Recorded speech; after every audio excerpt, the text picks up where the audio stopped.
Bueno, buenas tardes a todos. Hoy viernes 15 de julio nos reunimos por última vez en el primer cuatrimestre, luego suspendemos 15 días y retomamos el primer viernes de agosto. En el día de la fecha, el invitado es Carlos Bembibre. Esperen que se me fue. Aquí, ay, se me fue. Aquí está. Carlos Bembibre. Carlos es psicoanalista. Ay, esperen un cachito. Carlos es psicoanalista, ejerce su actividad clínica y docente en la ciudad de Buenos Aires, así como en Morón, y es supervisor del Hospital de Moreno. Carlos va a trabajar la clase 7.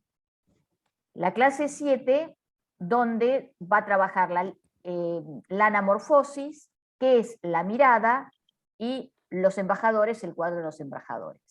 Gracias, Carlos, por aceptar la invitación. Te cedo la palabra, me trabé porque se me iba la hoja, perdón.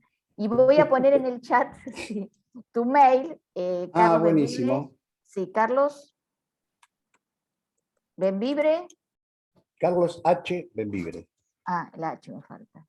Sí. Espera, Carlos H. Bembibre, @ Gmail es. Gmail.com. Bueno, ahí. Revisar en el chat que lo haya escrito bien. Ya te digo. ¿Está bien? Perfecto. Bueno, ahí les queda el mail de Carlos por si después tienen alguna duda o le quieren consultar algo, lo hacen y Debbie va a subir el link de YouTube donde sube todas estas clases, todos estos encuentros, los lunes, ¿no, Debbie? Sí.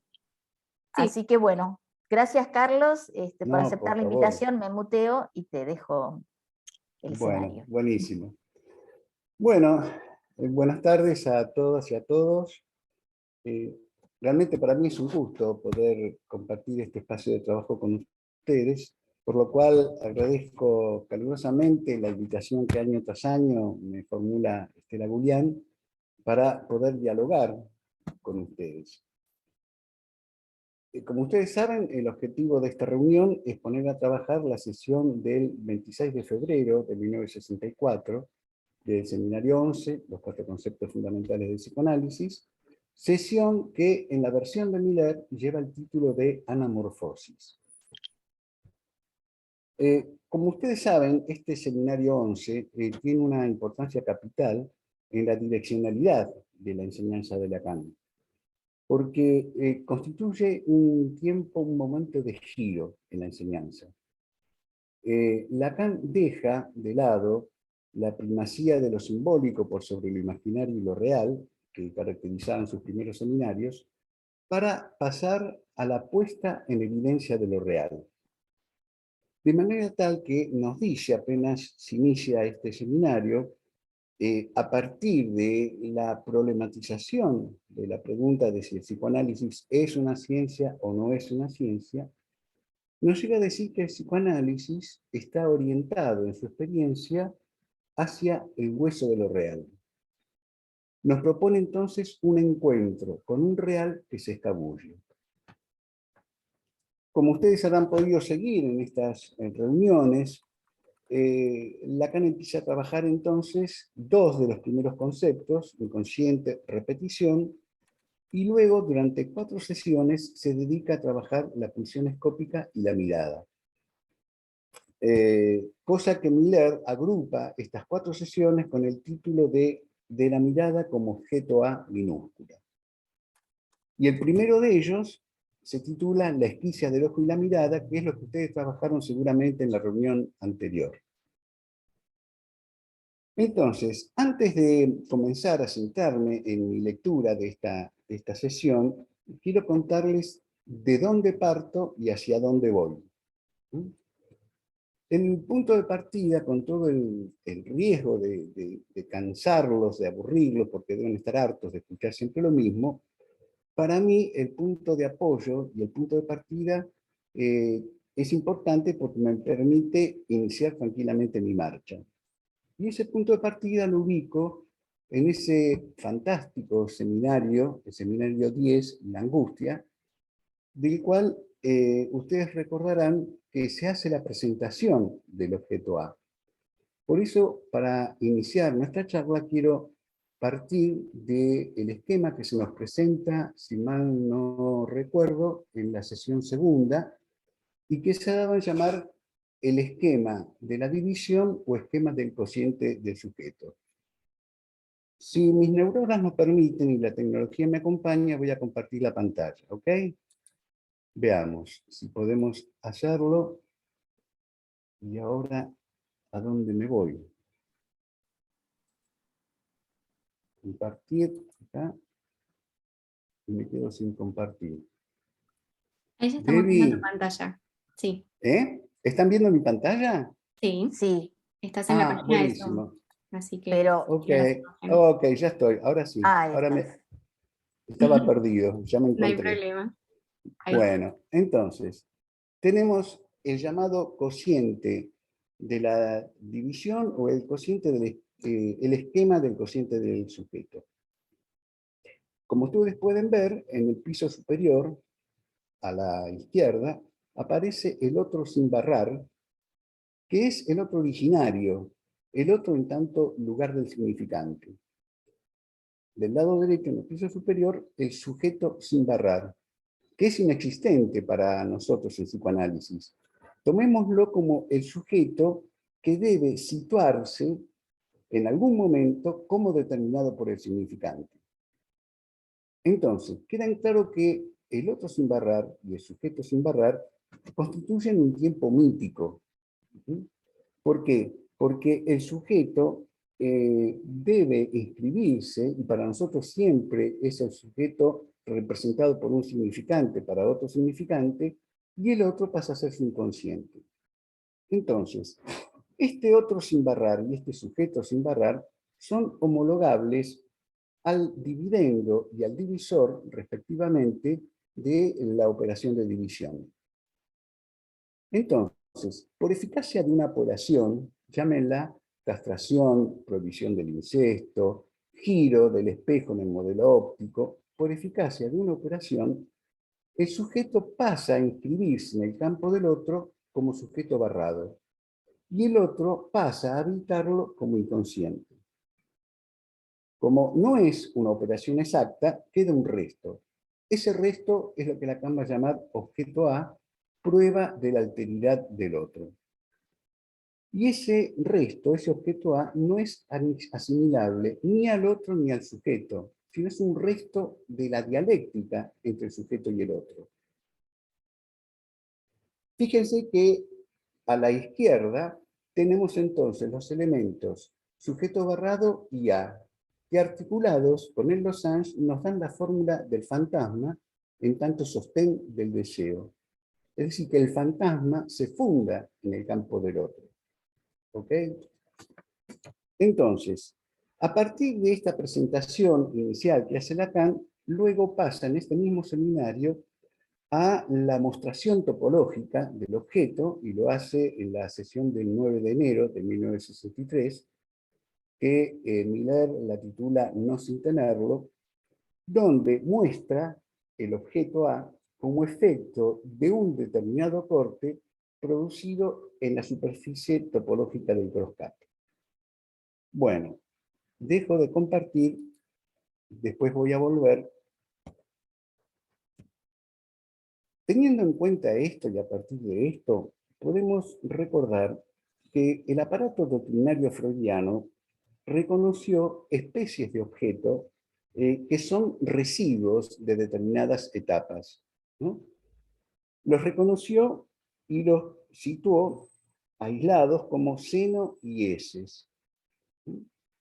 El planteo que nos viene a hacer Lacan en este seminario 10 es que a esa lista de objetos, objeto oral, objeto anal, objeto fálico, aunque después está siendo cuestionado por la obra de Lacan, son restos también de la dialéctica entre el sujeto y el otro, y propone agregar y ampliar la lista de objetos, por lo cual incorpora la pulsión invocante y la pulsión escópica con sus respectivos objetos, voz y mirada. Por eso, en el seminario 5 va a explorar esas 5 clases de objetos. Tal es así que en la sesión del 15 de enero de 1963, que se llama La boca y el ojo, va a explorar estas dos variantes del objeto. Y con respecto a la pulsión escópica, allí en ese momento lo plantea en términos de que la pulsión escópica está en relación con la vinculación del deseo con la imagen como efecto de cierto corte sobrevenido en el campo del ojo. Ojo al ojo. ¿Por qué digo esto? Porque hay una cierta ambigüedad al plantearlo así. Por ejemplo, en relación a la pulsión oral, nos dice que la boca es un borde que recorta un objeto separado, no del cuerpo del otro, del cuerpo de la madre, sino del cuerpo del niño. Pero la boca es un borde, no es el objeto. Después va a explorar el ojo. Y entonces, en ese sentido, digo que el ojo esté articulado a la pulsión escópica no quiere decir que se pueda confundir con el objeto de la pulsión. No, el ojo no es el objeto de la pulsión escópica. Y creo que esto se va a desambiguar con mucha pertinencia, con mucha claridad en este seminario 11. Lo digo de otra manera. A ver, en la pulsión oral, el objeto se recorta en tanto seno. La boca no es el objeto. En la pulsión anal, el objeto se recorta en tanto heces. El ano no es el objeto. Esto es lo que tenemos que descubrir y poner a trabajar en la pulsión escópica. Si bien el ojo está articulado con la pulsión escópica, no es el objeto. Tengámoslo bien en claro. Bueno, un segundito. Ustedes han trabajado sin duda la reunión anterior, la esquicia del ojo y la mirada. Esquicia en términos de división. La palabra griega esquicia quiere decir precisamente eso, dividir en dos partes. Y este es el primer punto en el que me quiero detener. La división entre el ojo y la mirada. No, si bien se articulan, no se recubren y no se confunden. Seguramente ustedes, doy por sentado esto, deben haber trabajado en la reunión anterior la conceptualización que diferencia ojo y mirada. Yo voy a entrar por otro lado.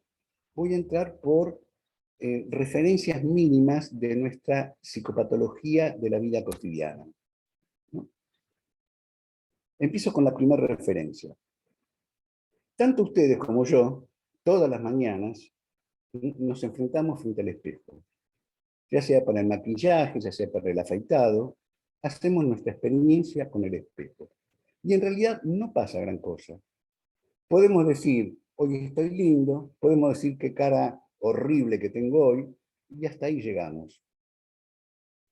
Ahora, si ustedes, en vez de concentrarse en la imagen que refleja el espejo, tratan de ver su mirada, su propia mirada, hagan la experiencia, ¿sí?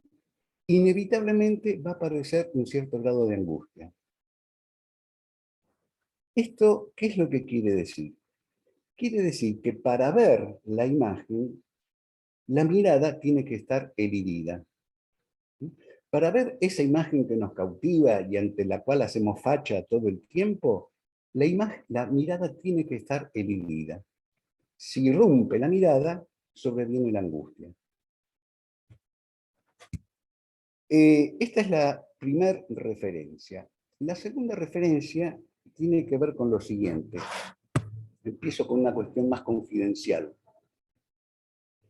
A mí me ocurre cuando voy a pasear por el Parque Lezama, que me gusta mucho, me ocurre que inevitablemente pienso en Martín y en Alejandra. Me topo con los fantasmas de Martín y Alejandra, esos dos protagonistas de una historia tremenda de amor, una historia de un amor desesperado y trágico, que nos legó Ernesto Sábato en su texto sobre héroes y tumbas en la década del 60. ¿Y cómo se inicia esta historia de amor? Se inicia, a mi gusto, de una manera sartreana. Tenemos a Martín, el muchacho, solo, sentado en un banco, viendo la estatua de Ceres. Tomo las palabras de Sábato, que describe con mucha precisión este clima sartreano que yo encuentro en este primer encuentro amoroso. Leo: cuando de pronto tuve la sensación de que alguien estaba a mis espaldas mirándome. Durante unos instantes Martín permaneció rígido, con esa rigidez expectante y tensa, como cuando en la oscuridad del dormitorio se cree oír un sospechoso ruido. Porque muchas veces había sentido esa sensación sobre la nuca, pero era simplemente molesta o desagradable, ya que siempre se había considerado feo y risible, y lo molestaba la sola presunción de que alguien estuviera estudiándolo o por lo menos observándolo a sus espaldas. Razón por la cual se sentaba en los asientos últimos de los tranvías y de los ómnibus, o entraba al cine cuando las luces estaban apagadas. En tanto, en aquel momento sintió algo distinto, algo inquietante, algo similar a ese crujido sospechoso que oímos o creemos oír en la profundidad de la noche. Hizo un esfuerzo para mantener los ojos sobre la estatua, pero en realidad no la veía más. Subrayo esto, en realidad no la veía más. Sus ojos estaban vueltos hacia adentro, como cuando se piensa en cosas pasadas y se trata de reconstruir oscuros recuerdos que exigen toda la concentración de nuestro espíritu. La sensación de sentirse observado agravó como siempre sus vergüenzas. Se veía feo, desproporcionado, torpe. Hasta sus 17 años se le ocurrían grotescos.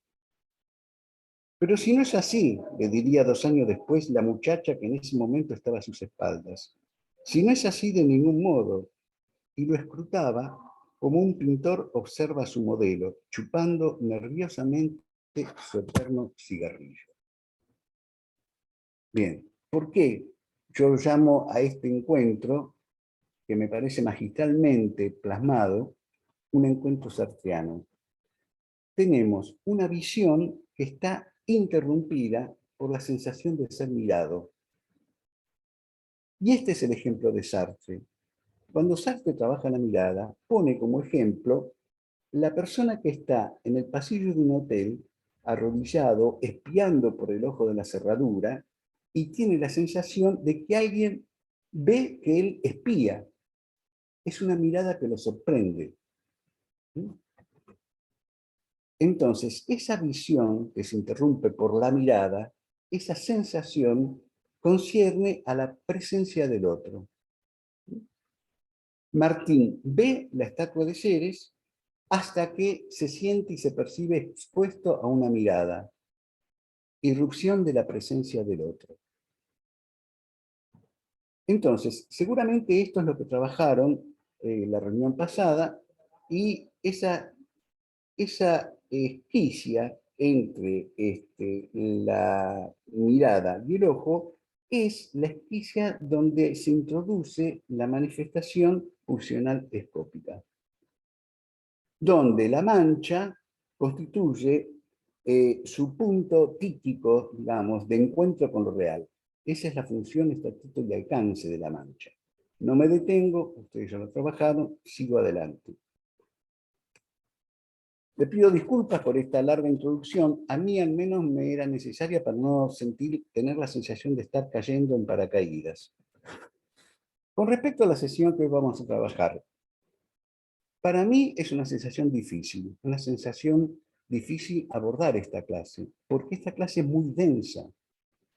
Con lo cual, vemos que Lacan se mete de lleno en el campo de la filosofía, discute con filósofos, hasta que puede extraer la pregunta que lo pone en marcha en su elaboración de la pulsión escópica.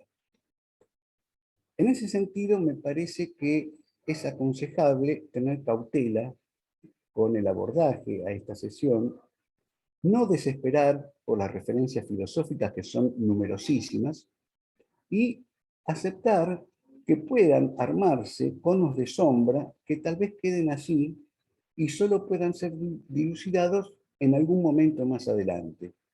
Pero si no aceptamos esto, y si nos desesperamos por entender esta discusión que él va teniendo con los filósofos y embarcarnos en cada filósofo que él cita, seguramente nos vamos a perder. Bien, yo conté cuál es mi punto de partida, ya se los planteé, ya bajé mis cartas. Mi punto de llegada es más difícil de discernir. ¿Por qué? Porque yo me voy a limitar exclusivamente solo a esta sesión. Con lo cual, después de esta charla de hoy, ustedes no van a tener un acercamiento completo al objeto mirada. Van a poder tenerlo después de 2 sesiones más, de 2 reuniones más, donde los otros expositores sigan desplegando este tramo del seminario. Entonces, mi punto de arribo, lamentablemente, tiene un matiz inconcluso, porque decidí no adelantarme a los expositores que me van a seguir. ¿Cómo se inicia esta clase o esta sesión? Se inicia con 2 elementos referenciales que invoca Lacan, que dan cuenta de por qué Lacan, que está trabajando conceptos fundamentales, pasa de pronto a trabajar la función escópica y la mirada. El primer elemento referencial, Lacan nos dice que es el concepto de repetición, que ella estuvo trabajando, y la función de encuentro con lo real pertinente al concepto de repetición. Perdón, y me voy de acá, ahí está. El segundo elemento son los aportes de Merleau-Ponty y la fenomenología en tanto estudio filosófico del mundo que se manifiesta en la conciencia. Retengan esta idea, mundo que se manifiesta en la conciencia, que es un elemento que vamos a reiterar muchísimo. ¿Por qué Lacan recurre a Merleau-Ponty? Yo lo que entiendo es que no es solo por la cercanía temporal de la aparición del último texto de Merleau-Ponty, Lo visible y lo invisible, que ocurre justo en el momento que Lacan está por dar la clase. No es en relación a que es el texto póstumo de su amigo íntimo. Creo que la remisión a Merleau-Ponty está dada por la importancia que tiene en su fenomenología el asunto de la visión y de la mirada. Creo que esto es lo determinante para que Lacan recurra a Merleau-Ponty. Esta apelación a Merleau-Ponty no es circunstancial, como tampoco es circunstancial que Lacan se empiece a interrogar cuál es el alcance o cuál es el estatuto que en psicoanálisis se le puede dar a la conciencia. Entonces, en ese sentido, me parece que Merleau-Ponty es indisociable del tratamiento que le imprime Lacan a la mirada. Vamos a hacer un poquito de referencia a Merleau-Ponty, porque me interesa que veamos cómo se empiezan a articular y a entrecruzar las distintas conceptualizaciones. Ustedes saben que Merleau-Ponty se lo considera heredero de Edmund Husserl, y Edmund Husserl, en su fenomenología, acuñó el concepto de intencionalidad de la conciencia. Para Husserl, la conciencia nunca es pura, siempre es conciencia de algo, es decir, que hay un objeto que la constituye como tal, como conciencia. Por eso nos dice que la conciencia no es conciencia del yo, es conciencia de estar en el mundo. Conciencia de estar en el mundo. De esto se vale Merleau-Ponty. Y no lo hace en el sentido de que es un simple continuador de Husserl, porque la fenomenología de Merleau-Ponty está orientada a la percepción. Ya estamos hablando de conciencia y percepción. Nos vamos acercando al tema de la mirada y la visión. ¿Qué es lo primero que hace Merleau-Ponty? Merleau-Ponty va a criticar la antítesis sartreana. Va a cuestionarla. Sartre establecía una antítesis una antítesis, digamos, de dos pares opositivos en términos de sujeto y objeto, al que llamaba ser para sí, en referencia al sujeto, y ser en sí, en referencia al objeto. Y Merleau-Ponty dice que esto no es así, que el ser humano no es ni un puro ser en sí, digamos un cuerpo material, ni un puro ser para sí. En lenguaje cartesiano diríamos una res cogitans. Por eso rechaza Merleau-Ponty las teorías dualistas. Teorías dualistas que dicen que el ser humano está compuesto por dos realidades absolutamente diferentes, que es el sujeto, para referirse al alma y el espíritu, y el objeto, para referirse a la materia. Merleau-Ponty ve ahí un problema en ese dualismo y plantea que la solución no está ni en una síntesis ni en un rechazo de la antítesis, que la solución está entre dos, que es un término muy usado por Lacan, sobre todo en el Seminario 7, entre dos. Entonces, parte de una ruptura del concepto del dualismo cartesiano va en contra de ese dualismo que establece ese par opositivo en Descartes, y que va desde Platón, Descartes, Bergson, incluso Sartre mismo, del cual a partir de esto se desprende, se separa Merleau-Ponty, aunque algunos sigan considerándolo existencialista. ¿Qué consecuencias trae rechazar esta dualidad? Primero, que el pienso, recuerden el cogito, pienso, luego soy, que el pienso inaugura una dimensión universal que instaura el ser, pienso, luego soy.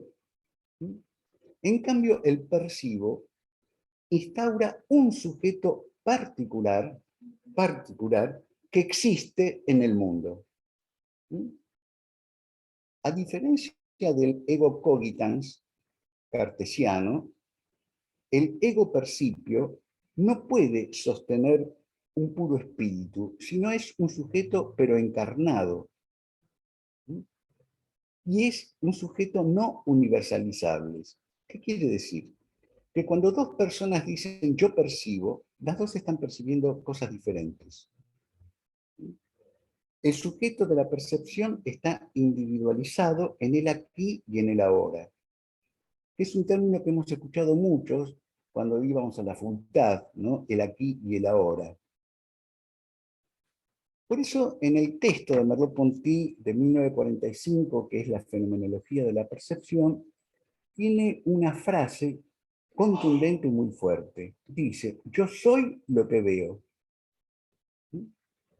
Y esto me lleva a pensar que al je pense, donc je suis, pienso, luego soy o existo, de Descartes, Merleau-Ponty opone otra cosa, que es je vois, donc je suis, veo, luego soy o existo. Entonces, el punto de partida es la superación de ese dualismo que nos habla de un alma espiritual y un cuerpo material. Para Merleau-Ponty, el cuerpo, el ser humano, es un cuerpo material y espiritual al mismo tiempo. Y por eso forja su concepto de cuerpo sujeto. De esta manera, para estudiar esto del cuerpo sujeto, se pregunta qué es lo que pone en relación al cuerpo sujeto con su entorno, con el mundo. Y lo que lo pone en relación es la percepción para él. Desde el primer momento en que se percibe, se establece un diálogo con el mundo. Hay un diálogo constante entre el cuerpo sujeto y el mundo, y en ese diálogo constante se hace manifiesto la presencia del otro. Bueno, les pido disculpas por este resumen tan apretado e inacabado de la compleja filosofía de Merleau-Ponty. Los textos de Merleau-Ponty donde se despliega la filosofía son en 1942, Estructura del comportamiento, 1945, Fenomenología de la percepción, y 1961, el texto póstumo, que en realidad fueron borradores que él escribió un año antes de morir, y que en el 64 fueron recopilados por Claude Lefort, donde algunos estudiosos dicen que ahí hace un giro en su filosofía y apunta hacia una metafísica. Bueno, pero que en este punto no sé si nos interesa tanto. Pero ¿por qué traigo todo este despliegue de Merleau-Ponty? Porque creo que son los ejes con los que trabaja y conceptualiza Lacan su abordaje al objeto mirada. Él mismo dice que si se dedica a la mirada es porque está siendo inducido por el texto de Merleau-Ponty.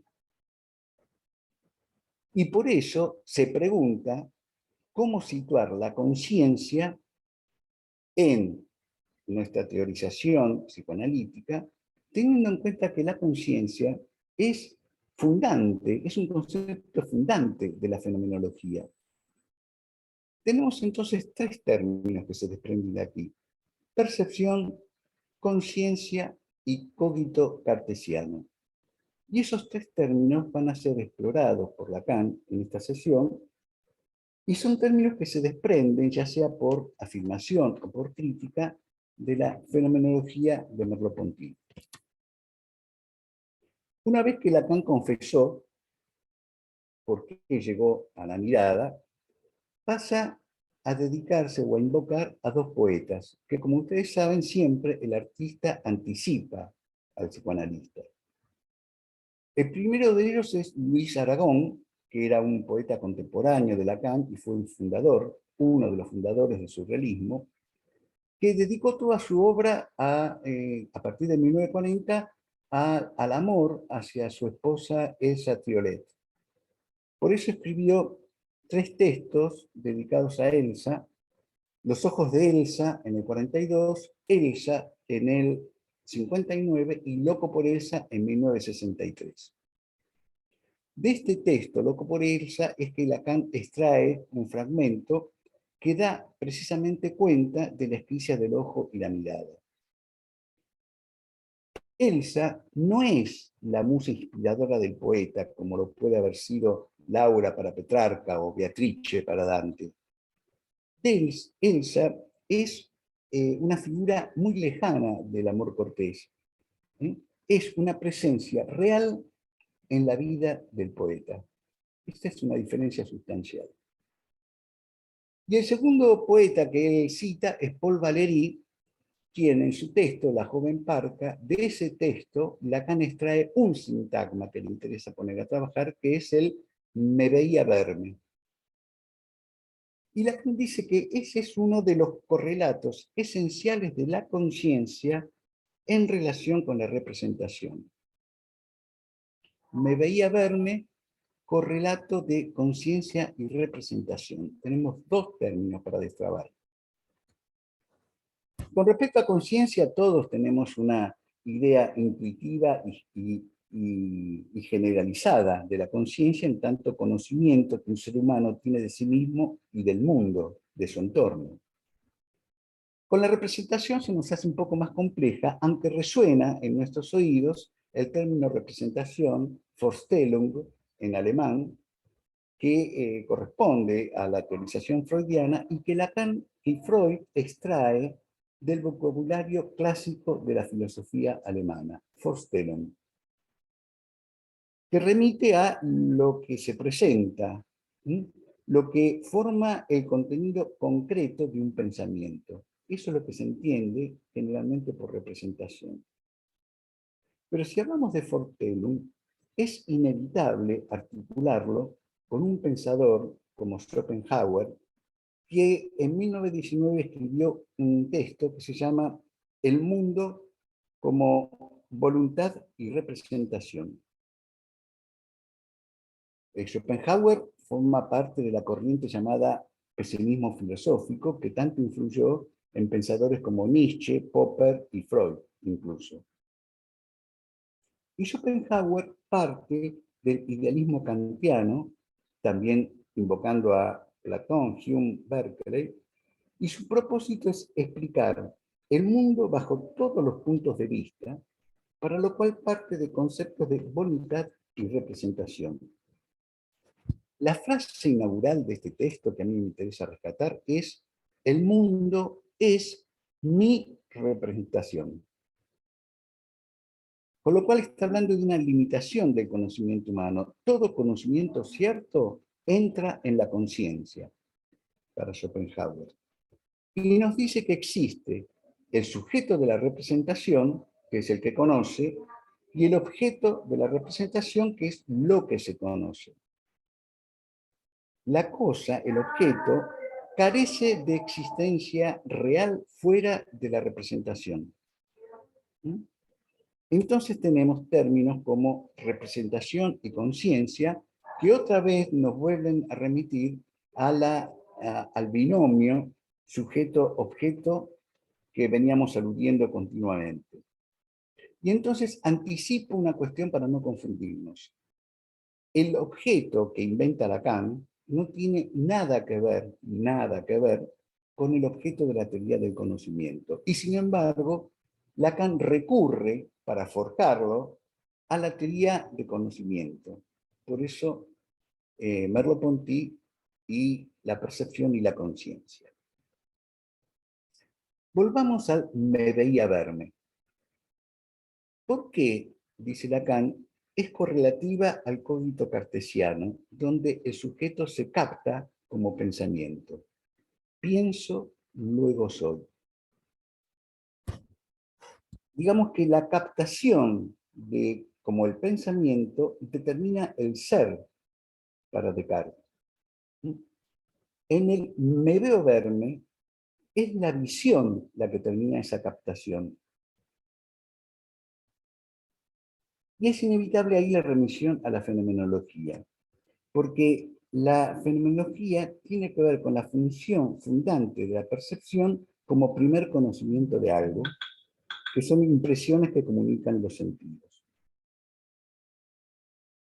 Y en este punto, Lacan pasa al obispo Berkeley, cuya tesis es ser es percibir y ser percibido. Fíjense cómo Lacan gira y siempre aparece el término de percepción, representación, conciencia. Está girando y va armando esos hilos que van a enhebrar la forma en que él va a poder teorizar. Berkeley lo que nos dice que el ser del objeto consiste en ser percibido, cuya percepción la mente registra como representaciones, y en ese sentido la mente percibe que percibe. Entonces, esta remisión de Lacan a problemas clásicos de la filosofía y sobre todo al papel de la visión en Merleau-Ponty, recuerden el aforismo, yo soy lo que veo, a partir de ahí Lacan problematiza ese afán que tiene Merleau-Ponty sobre cuál es el punto original de la visión, cuál es la búsqueda de encuentro con un punto original de la visión. Y nos dice Merleau-Ponty que ese punto original es una sustancia innominada en la cual el mismo vidente se extrae. En ese punto, Lacan se despega de la filosofía. Una vez que arribó a este planteo de una sustancia innominada en la cual el sujeto se extrae, Lacan empieza a separarse y empieza a trabajarlo desde su conceptualización psicoanalítica. Hacia allí se dirige. Vuelvo nuevamente, el objeto no tiene nada que ver con la teoría del conocimiento. A partir de acá ya Lacan se despegó. Y nos habla del objeto mirada. Y dice, lo cito porque creo que es importante, es un objeto privilegiado surgido de alguna separación primitiva, de alguna automutilación inducida por la aproximación misma de lo real, que en nuestra álgebra llamamos objeto A. Vuelve a situar el objeto A en relación al resto de la dialéctica entre el sujeto y el otro. Por eso yo les decía que esa mirada permite que si está elidida, se produzca la visión. La visión se sostiene en tanto la mirada está elidida. Es el ejemplo que di del espejo, es el ejemplo de Martín, y Sábato lo dice con precisión, a partir de que se siente mirado, sus ojos se vuelven para adentro.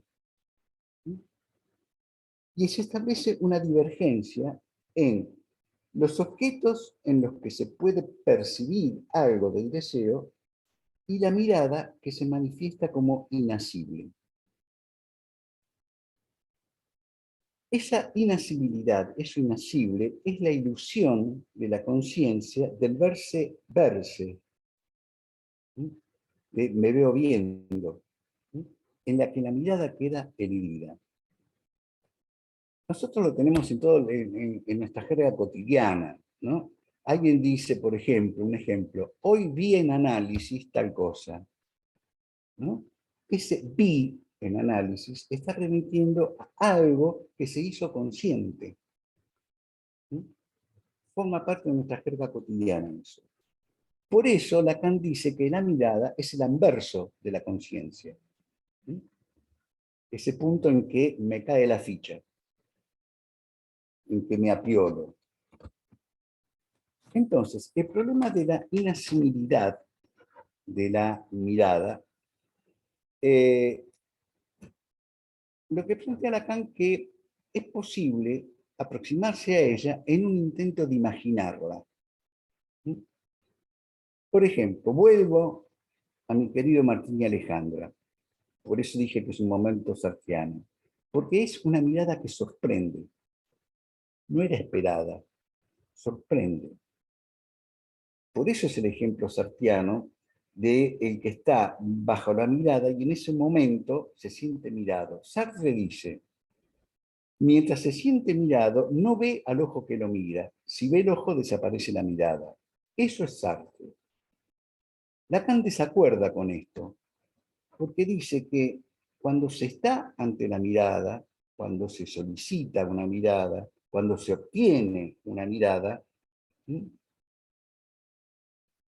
No es que no se la puede ver, se la puede intentar ver. El ejemplo más claro es la pintura. ¿Sí?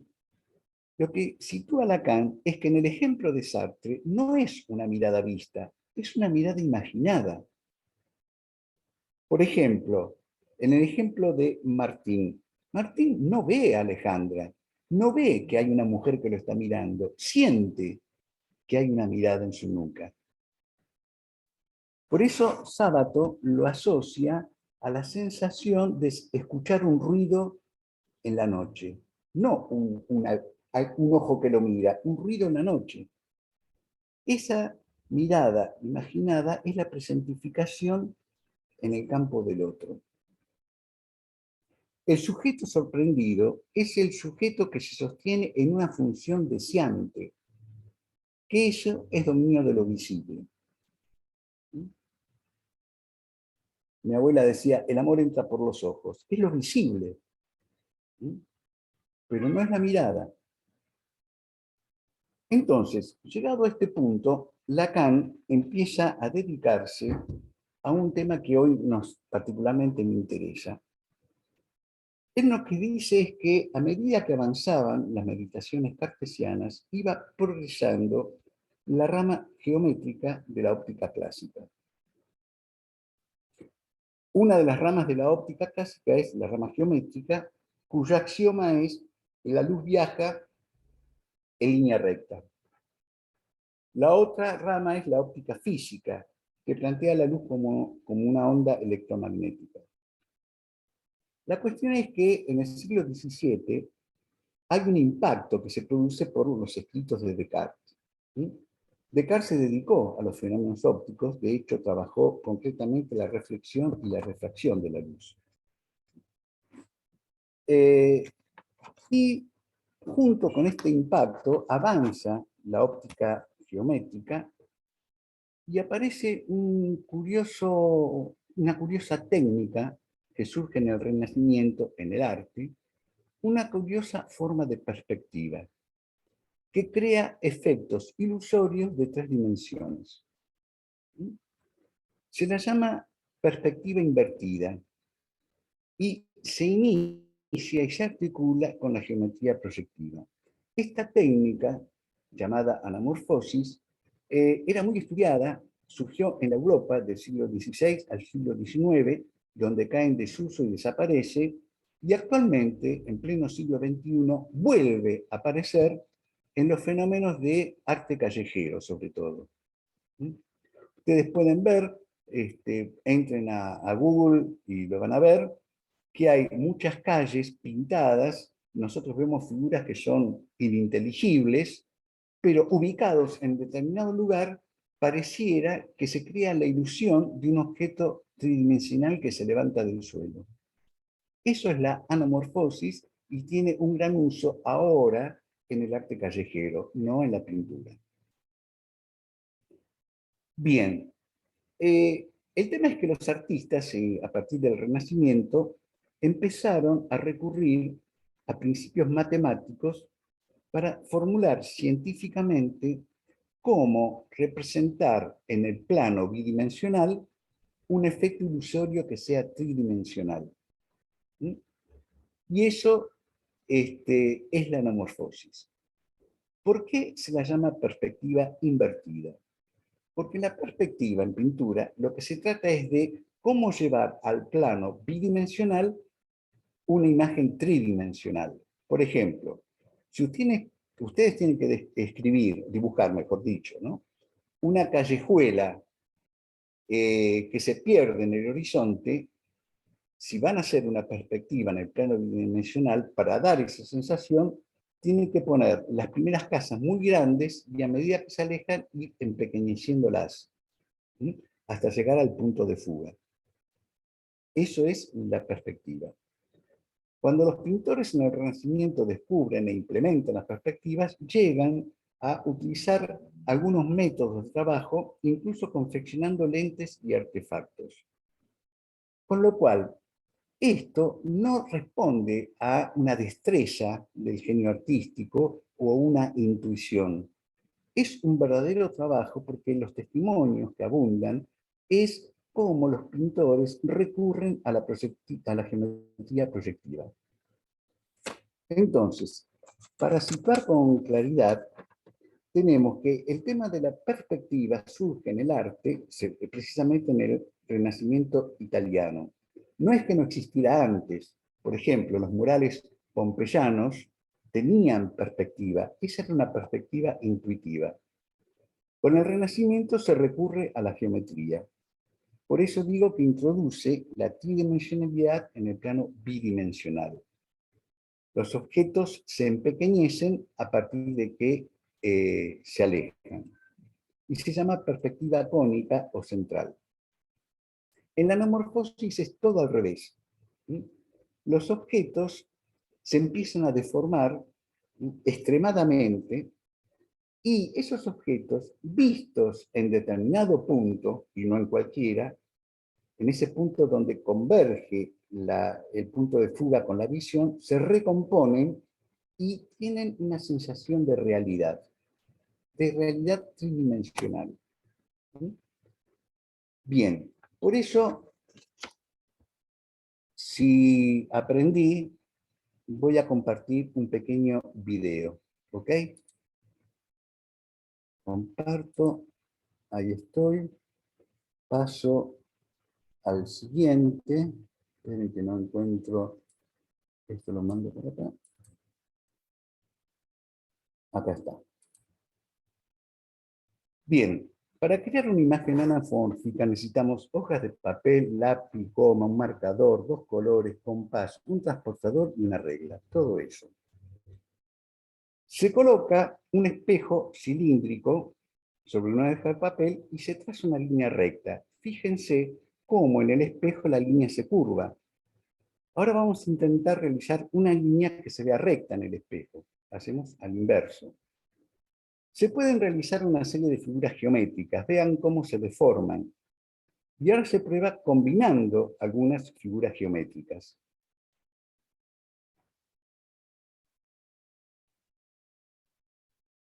Ok. Para que el proceso sea más fácil, se trazan unas guías. Primero, en una hoja se dibuja una cuadrícula de 6 por 6 cuadros.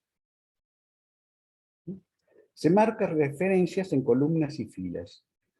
Y en otra hoja se traza una línea horizontal En el centro de la línea se hace un círculo del mismo diámetro que el espejo cilíndrico. Del mismo centro se trazan semicírculos, aumentando la medida de manera uniforme. Se realizan 6 secciones y con el transportador se van marcando cada 30 grados para que nos permitan trazar líneas uniendo cada marca con el centro. Tenemos entonces, marcamos las mismas referencias de la otra planilla. Tenemos 2 rejillas, una cuadricular y otra polar. Simultáneamente empezamos a plasmar en ambas rejillas. Se empieza con 2 círculos que van a ser los ojos. Ahora una línea en la mitad de esos círculos que parecen anteojos. Se hace también una nariz. Ahí va. Se hace un recuadro en el borde de la rejilla y también por la curvatura de la rejilla polar. Ok. En la parte superior hacemos triángulos. Hay que recordar que en los espejos cilíndricos la imagen se invierte de manera vertical. Se rellena lo que va a ser el cabello. Finalmente se dibuja una sonrisa. Y si se desea, se pueden borrar las líneas. En esta figura, la sonrisa la verdad que no se nota mucho, parece no muy sonriente. Con el espejo cilíndrico revertimos la distorsión. Acá está entonces la imagen anamórfica. Esto es una imagen anamórfica. ¿Ok? Bueno, por lo menos vimos qué es esto de imagen anamórfica. Discúlpeme la puerilidad y la banalidad de este video, que es un video casi infantil, ¿no? A mí me sirve para romper la intuición de que todo depende por la genialidad del artista, por una destreza intuitiva que tenga el artista. En realidad es un trabajo. Esto no se logra sin una remisión a la óptica geométrica y a la geometría proyectiva. Cosa que no ignoraban los pintores porque recurrían a complejos aparatos para hacerlo. Bien, una vez que Lacan desplegó qué es la anamorfosis, nos presenta la referencia del cuadro que en 1533, en pleno Renacimiento, pintó Hans Holbein, el joven, para diferenciarlo de su padre, y que se lo puede contemplar en la National Gallery de Londres. Como todo cuadro, tenemos que situar el contexto histórico que determina toda obra de arte, no puede ser desamarrada de su contexto.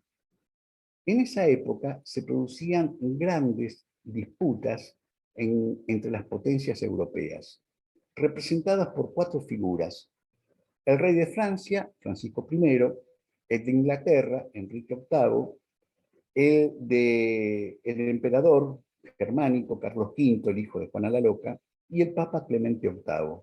Estos eran los 4 contrincantes. Pero aparte de esta disputa por ver cuál iba a ser la hegemonía europea y cómo se podían aliar en contra del ascendente poder del Imperio Germano, había otra puja más personalizada entre Enrique VIII y el Papa. ¿Por qué?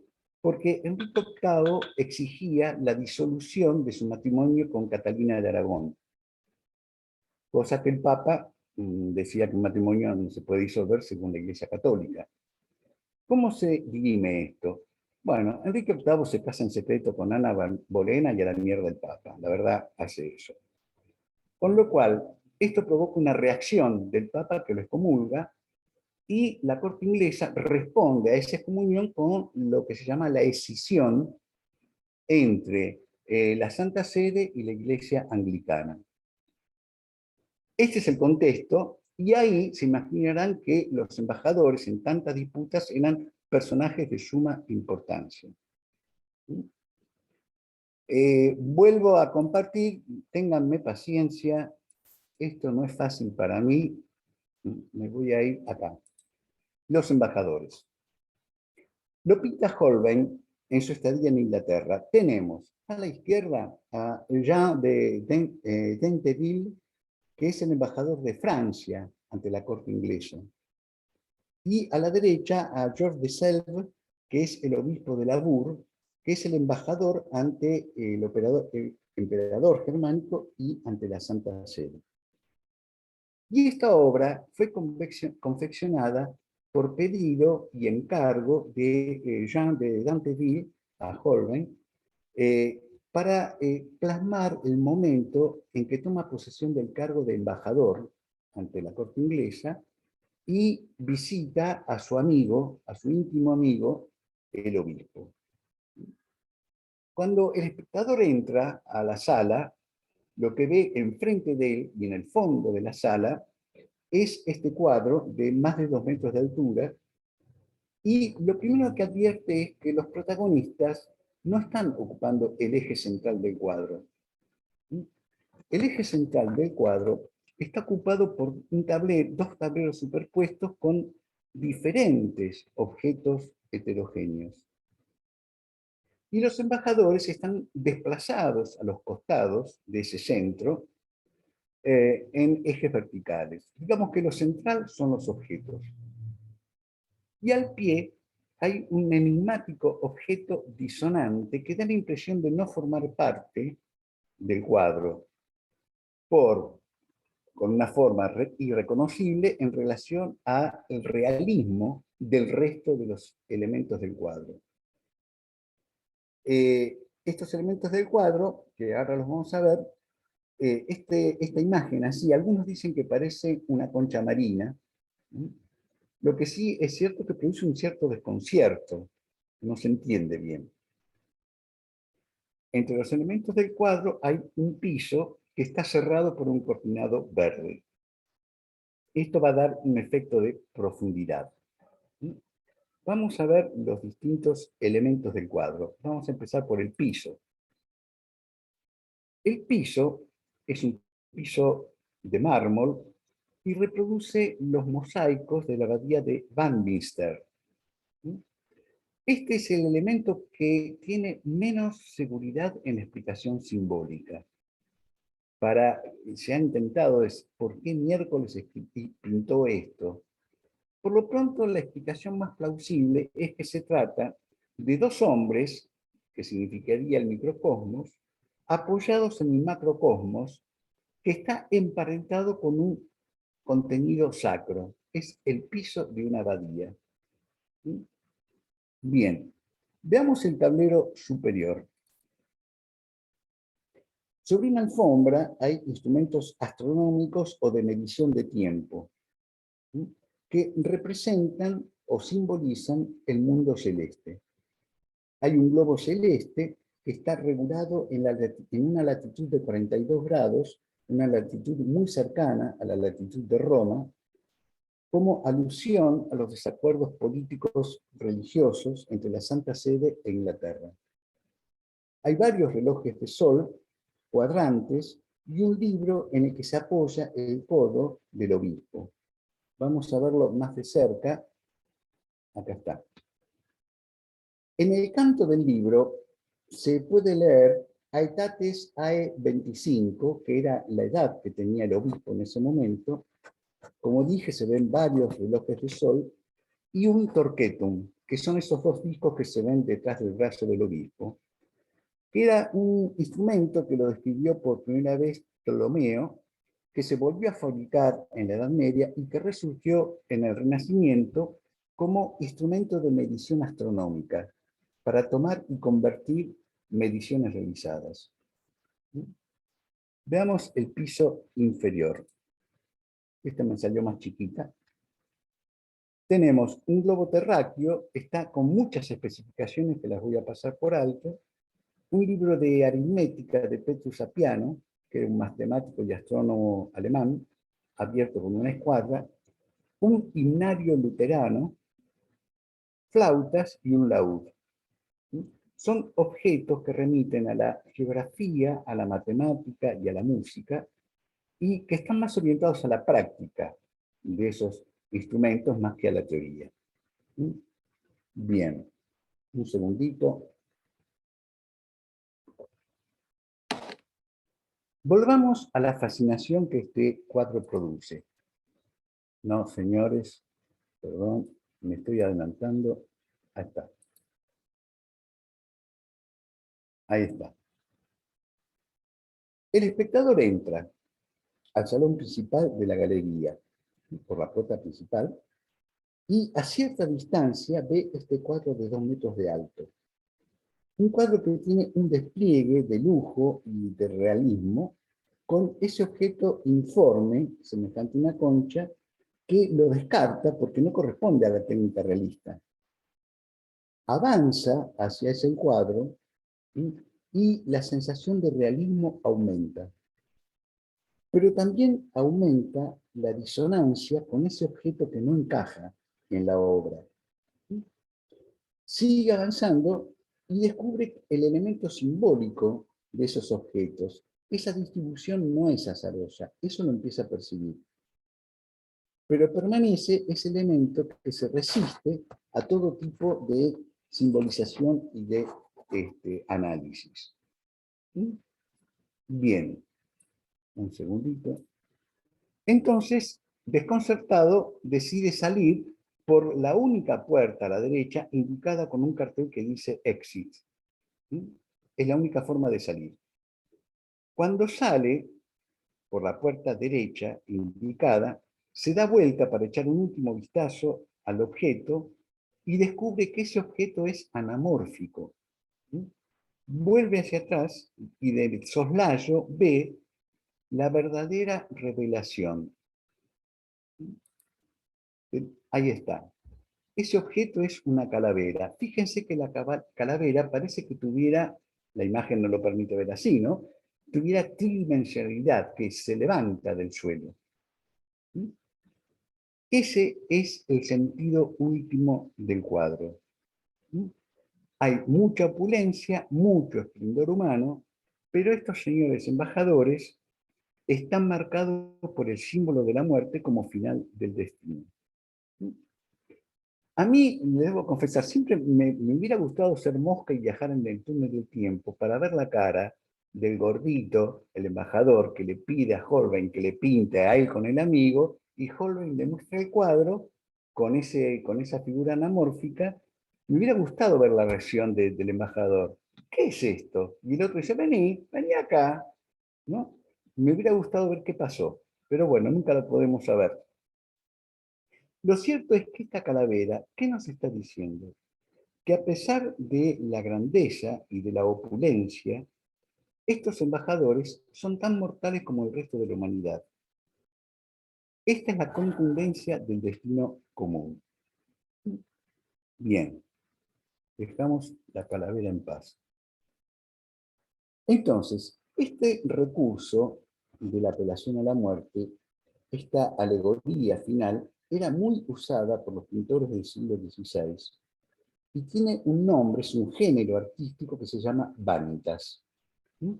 Y que remite a la vacuidad de la vida, la puesta en relevancia de la muerte y el fin de los placeres humanos. ¿Sí? Vanitas, vanidad no en el sentido de soberbia o de orgullo, sino en el sentido de futilidad, de fragilidad, de insignificancia de la vida. Y viene de la Biblia, del Eclesiastés. En el capítulo 1, versículo 2, el predicador, hijo de David, dice: Vanitas vanitatum e omnia vanitas. Vanidad de vanidades, todo es vanidad. ¿Por qué Lacan muestra interés por este cuadro? Él dice, este cuadro es ejemplar. ¿Por qué? Porque nos remite al modo de la imagen en la visión, nos dice Lacan. La relación de una imagen que se liga a una superficie en el punto geometral. Ojo, punto geometral. Estamos hablando de una posición en el espacio, ¿sí? En el plano. Es un punto determinado por un complejo sistema de coordenadas. Por ejemplo, para especificar ese punto geometral, el espectador Se pare donde se pare, va a ver ese objeto informe. Solo cuando llega al punto de estar en la puerta y girar la cabeza, ahí percibe. Ese punto donde está parado es el punto geometral. En el video que yo les mostré, el punto geometral es el espejo cilíndrico. Si ustedes no ponen un espejo cilíndrico, la imagen no se realiza, ven esa imagen deformada. El punto geometral, en realidad, son nuestros ojos. Nuestros ojos no son planos, son esféricos. Entonces, esto es el punto geometral puesto en el espacio. El punto geometral concierne al plano, no al cuadro. Entonces, ese punto geometral, Lacan lo relaciona con el sujeto cartesiano, porque se trata de un espacio desligado de la visión. Por ejemplo, por eso Lacan remite y pone el ejemplo del ciego. El ciego no ve, pero imagina el espacio geometral. Puedo decir algunas otras cosas más que me quedé pensando. La cosa es que la perspectiva geometral es asunto de demarcación de espacio, pero no de vista. La vista ve esa masa informe. La demarcación del espacio permite la visión de la calavera. Yo creo que esta puesta en relación entre el sujeto cartesiano y el punto geometral no termina de ser especificada en esta sesión en particular. No lo va a terminar de especificar, lo va a retomar en la sesión siguiente. Pero creo que es un ejemplo valioso porque vemos un espectador desconcertado en un punto de anonadamiento, que situado en cierto punto del espacio hay algo que lo alcanza. Algo más allá de ese algo que lo alcanza, que está más allá del punto geometral, eso es la mirada. Hay una tajante afirmación de Lacan para poner a trabajar. Nos dice, este cuadro es sencillamente lo que es todo cuadro, una trampa de cazar miradas. En cualquier cuadro basta buscar la mirada en cualquiera de sus puntos para precisamente verla desaparecer. Entonces, ¿quién mira y quién ve en este cuadro? El espectador ve embajadores, erguidos en máxima opulencia, y ve un objeto extraño ante el cual queda desconcertado. El pintor le da de comer a esos ojos, por eso ve tanto. Cuando se ubica en el punto geometral al salir, se revela lo que él es, el espectador es en el mundo, un ser mortal. Es el cuadro el que lo mira. Es él el que queda expuesto a una mirada. Este es el punto en el que yo quiero arribar, y el punto inconcluso, porque lo van a tener que seguir desplegando después, ¿no? Que es, porque hay muchos temas a desarrollar, que es en la función específica del cuadro, que lo van a ver la reunión siguiente, y este punto geometral que Lacan homologa al sujeto cartesiano.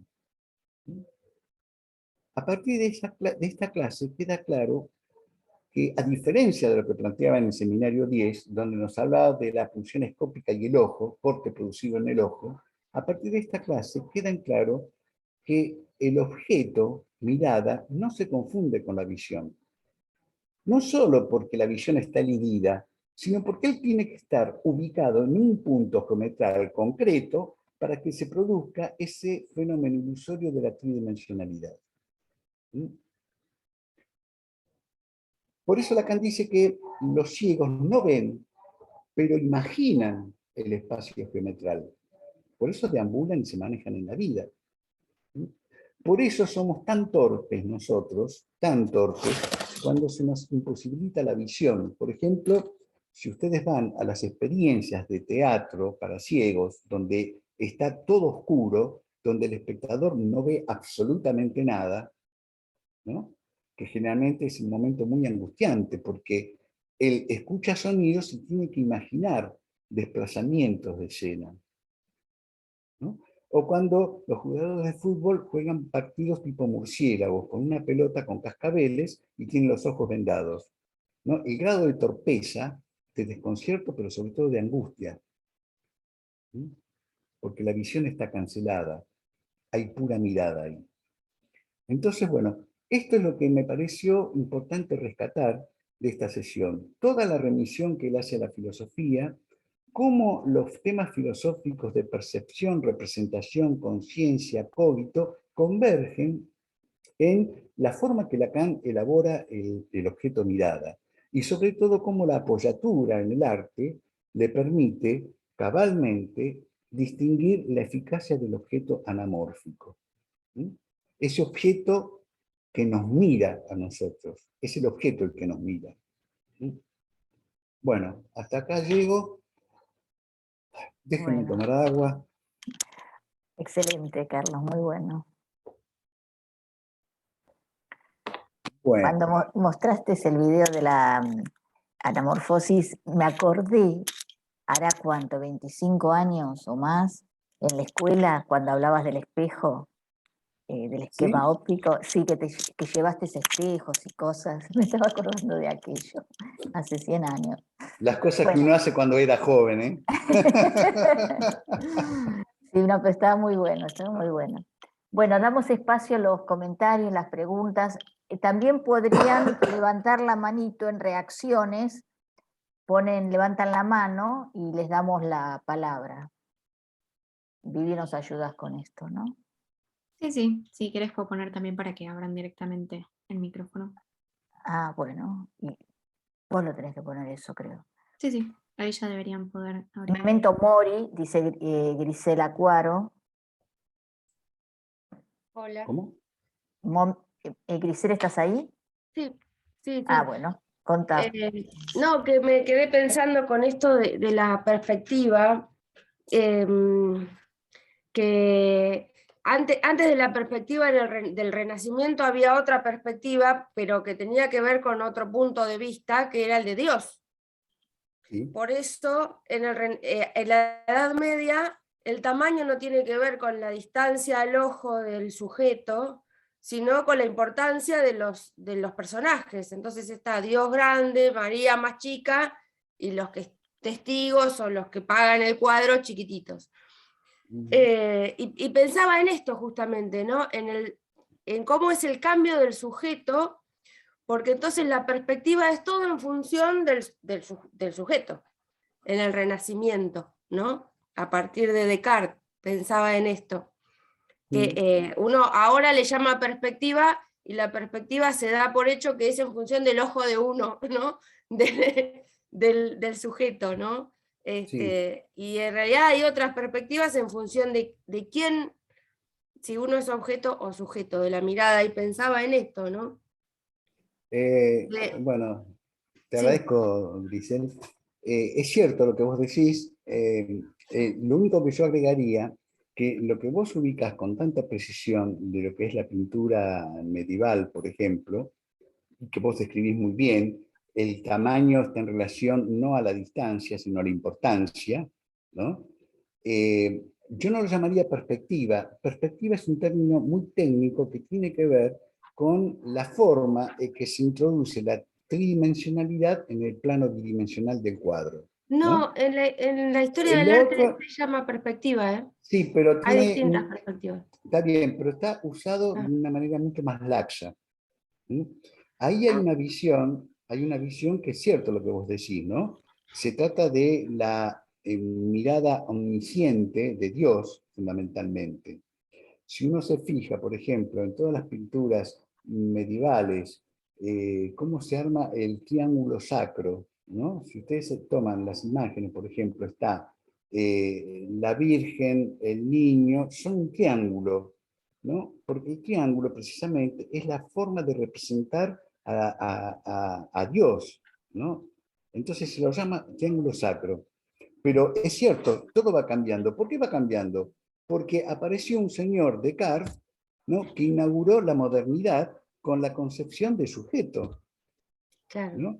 De eso se aprovechó el Renacimiento. El Renacimiento, ¿no? Deja de lado esta cuestión de la primacía de la figura divina y el ser humano como objeto de la voluntad divina, y empieza a reflotar la cuestión del hombre como centro del mundo. Ujú.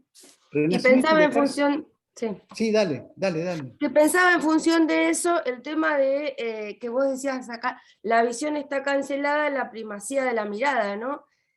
En función de que los sujetos eran puramente mirados. En la Edad Media había que estar todo el tiempo trabajando porque uno estaba mirado, ¿no? O rezando, estaba observado, era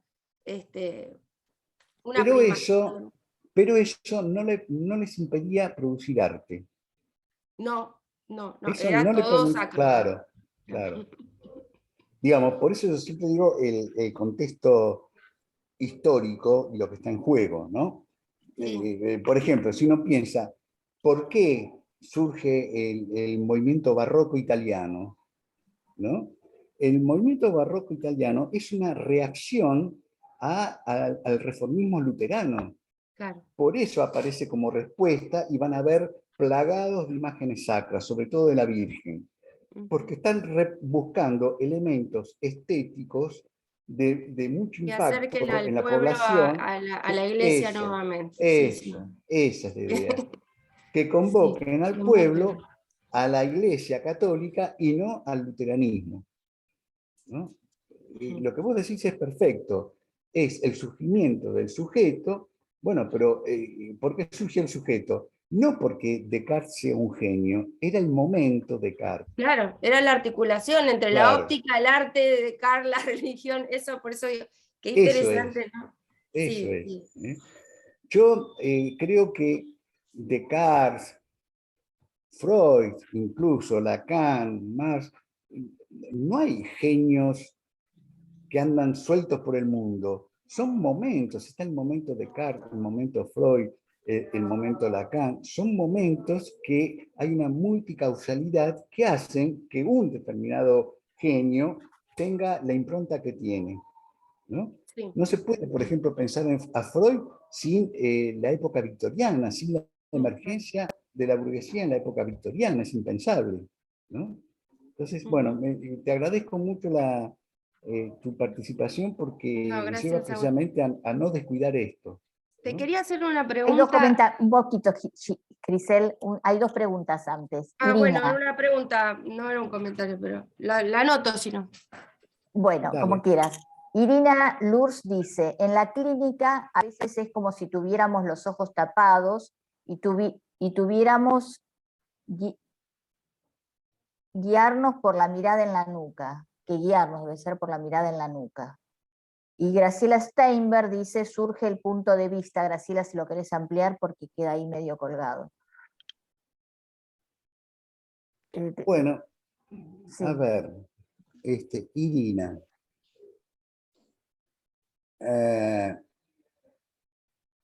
No sé quién podría decir que tenemos los ojos tapados y guiarnos con la mirada en la nuca.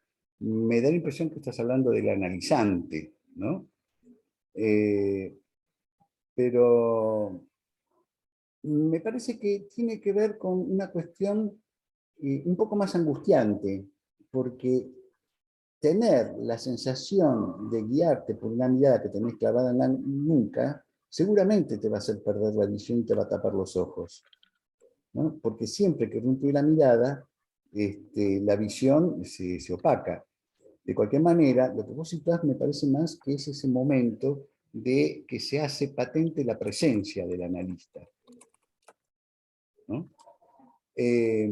Lacan creo que dice por acá en esta sesión, si mal no recuerdo, nosotros no le decimos a nuestro paciente qué mala cara tiene hoy o tiene desabrochado el botón del chaleco, ¿no? Y prescindimos de eso. Lo cual es interesante para plantear algo que recién comentábamos con Estela antes de que inicie esta reunión, ¿no? Cómo se nos fue cambiando nuestra práctica con el tema de la virtualidad impuesto por la pandemia, ¿no? Yo creo que no es que se imposibilite una práctica porque no estamos atrás de un diván, no es eso.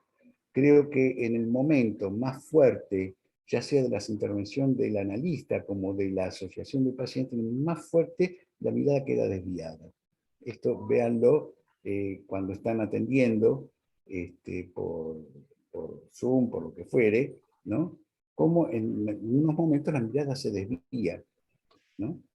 Pero yo creo que lo que puede guiar es más el efecto de la transferencia. Y en tal caso, lo que vos decís me daría pie a pensar que sería más viable cuando la transferencia se enjuega en ese objeto del cual el analista es el semblante que puede hacer la mirada, ¿no? Si la especificidad del objeto que se va a jugar en transferencia es la mirada, sí es válido pensar esto, aunque esto va a tener una cuota de angustia, a mi gusto, ¿eh? Bueno. Grisel dice si podés agregar algo más sobre la mirada como anverso de la conciencia. Ay, Dios. Y Graciela que dice algo que le quisiera dar la palabra. Y por ahí ya vamos cerrando, ¿sí? Bueno. Carlos. El anonadamiento, de mucho no voy a poder hablar con eso, porque anonadamiento es un término netamente filosófico, ¿no? Y no quisiera tomarlo tan a la ligera, tendría que indagar más, ¿no? Sobre todo porque anonadamiento tiene que ver con un texto capital que es el ser y la nada, ¿no? De Sartre, precisamente. Digamos, lo que sí podría decir es cuando, si vuelvo a lo que planteaba Lacan en la sensación del espectador ante ese cuadro, ¿no? Uno podría decir que queda desconcertado y cada vez queda más en un lugar de anonadamiento, que hay que siempre tener en cuenta en el anonadamiento la nada, ¿no? Porque hay una pregnancia tan fuerte que lo capta, que no le da más opciones de dejarse alcanzar para decir yo también soy esto, yo soy esto. Es muy fuerte la definición del ser, es fuertísima. Por eso el ser incluso forma parte de la injuria. Es injuriante que vos le digas a alguien un insulto o simplemente, ¿no? Vos sos malo. Lo coagulás en el ser, lo petrificás, por eso es injuriante, ¿no? Pero del anonadamiento no quisiera embarcarme porque implicaría meternos mucho en el terreno filosófico. No digo que no sea válido hacerlo, pero me parece que en todos los miles de planteos filosóficos que tiene esta clase, ¿no? Yo escogí, ¿no? Algunos los tomé y otros los fui dejando fuera, ¿no? Eso es lo que puedo decir. Me decías, Estela, que había una intervención más. Sí, hay dos en realidad. Si podés agregar algo más sobre la mirada como anverso de la conciencia, y Graciela Steinberg, que le daría espacio a la pregunta. Bueno. ¿Querés decirla, Graciela? Bueno, o no, no sé cómo Dale. quieras. ¿Dónde está A ver, Graciela? Graciela, dale. Dale. Hola. Hola. ¿Qué tal, Carlos? Bueno, cuando estaban hablando con Grisel sobre la cuestión del cambio del punto de vista desde Dios y en la época del Renacimiento, con el surgimiento del hombre, renace el hombre, eso es lo que renace. El hombre renace y con él el punto de vista, desde dónde miramos, desde dónde. Y ahí los cuadros empiezan a tener afectación, cosa que en la pintura clásica no había eso, la afectación en la imagen. Entonces, con el Renacimiento, el hombre, el sujeto, el punto de vista es la afectación. Me parece que eso es a tomar en cuenta, ¿no? No nos olvidemos que el Renacimiento, ¿no? Renacimiento, vuelve a poner sobre sus varales para despegarse de la cuestión medieval, donde aparece lo que decían la compañera en torno a la cuestión de la figura de Dios, ¿no? La cuestión del objeto, todo eso, vuelve a poner en sus varales lo que abreva del clasicismo grecorromano, ¿no? Claro. Y el clasicismo grecorromano, sobre todo la cuestión del humanismo en Grecia, aparece cuando Protágoras pone su aforismo, el hombre la medida de todas las cosas, ¿no? El punto de vista no está en los dioses olímpicos, está en el hombre, Exacto. Eso, ¿no? eso. De esto es lo que retoma el Renacimiento y por eso se erige esta noción de sujeto y se inaugura la modernidad, ¿no? Claro, claro. Eso El era. lugar, el hombre tiene un lugar y con ese lugar su punto de vista, algo Eco. tan polémico como el Tal cual punto de como, vista. tal cual como lo decís. Eso. La otra, creo que es la última intervención, tiene que ver con la visión y la conciencia. Esto partió del me veo verme. En realidad, cuando uno toma conciencia de algo, en nuestro lenguaje lo dice de 10.000 maneras. Se me abrieron los ojos, se me cayó la venda de los ojos, ¿no? Está en nuestra lengua esto. Ahora lo veo claro, ¿no? Hay una relación entre el verse viendo. Por eso es correlativo con la conciencia, en el sentido de que ahora me apiolo, ahora me percaté. ¿Sí? Es el ejemplo que yo les decía que es tan común en nuestro mundillo psi, ¿no? Hoy vi en análisis que en realidad te odio. A la miércoles. ¿Que lo viste? ¿Que fuiste a ver una película? ¿Qué hiciste? ¿Eh? ¿Te mostró el analista un dibujito? ¿No? No. Estuvo hablando, estuvo asociando. A lo mejor le fue interpretado algo. Y esto está siendo registrado como algo, como una visión, ¿no? Digamos, en ese sentido, el percipio, el ego percipio, de que nos habla Merleau-Ponty, tiene que ver con cómo entra en la conciencia un conocimiento, ¿no? Conciencia en el sentido que es conocimiento de uno mismo y de lo que a mí me rodea, es decir, de mi mundo, ¿no?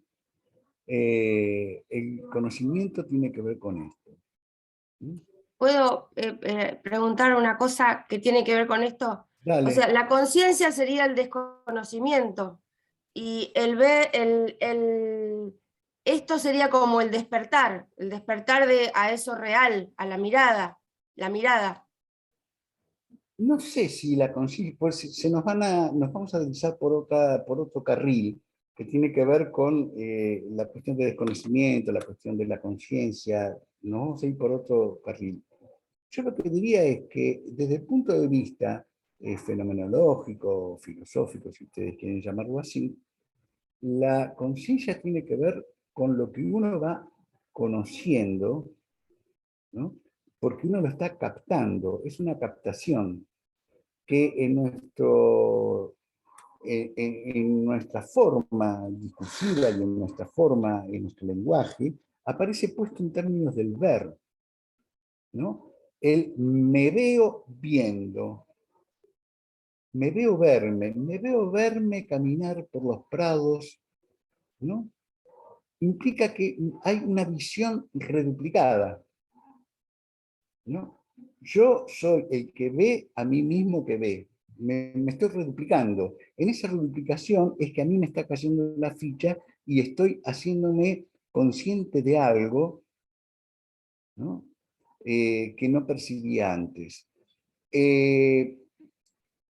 Me veo verme implica que la mirada también está dividida, si no, no puedo verme viendo. Por eso Lacan dice, es el correlato de la conciencia, la mirada, ¿no? No es una simple cuestión intrínseca al ser humano, al alma, al espíritu. No, la pregunta es, bueno, ¿por qué Freud no le dio tanta bola a la conciencia? Trabajó el inconsciente, el preconsciente, y lo consciente lo dejó medio de costadete. Bueno, porque tiene que ver con algo que empieza a palpitar a partir de Merleau-Ponty, cuando Merleau-Ponty rompe el yo pienso de Descartes para plantear yo soy lo que veo, ¿no? Entonces la visión empieza a tener una impronta en el ser o en el existir. Ustedes saben que en francés Je pense donc je suis, el verbo être da tanto para ser como para existir. Merleau-Ponty lo toma más para el lado del existir, ¿no? Ser aquí y ahora.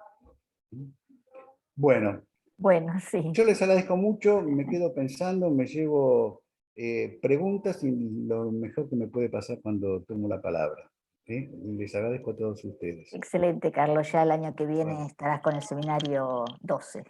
Ah, Bueno. bueno, Ahí, ok. el cross cap. Bueno, la Chao, botella. gracias a Nos todos. vemos, nos vemos en Nos 15 vemos. días. Suspendemos por las vacaciones de invierno y el primero viernes de agosto nos vemos. Chau, chau. Chao. Gracias, Carlos. Carlos. Buenas tardes. Chao, gracias. Gracias. Chao, gracias. Gracias.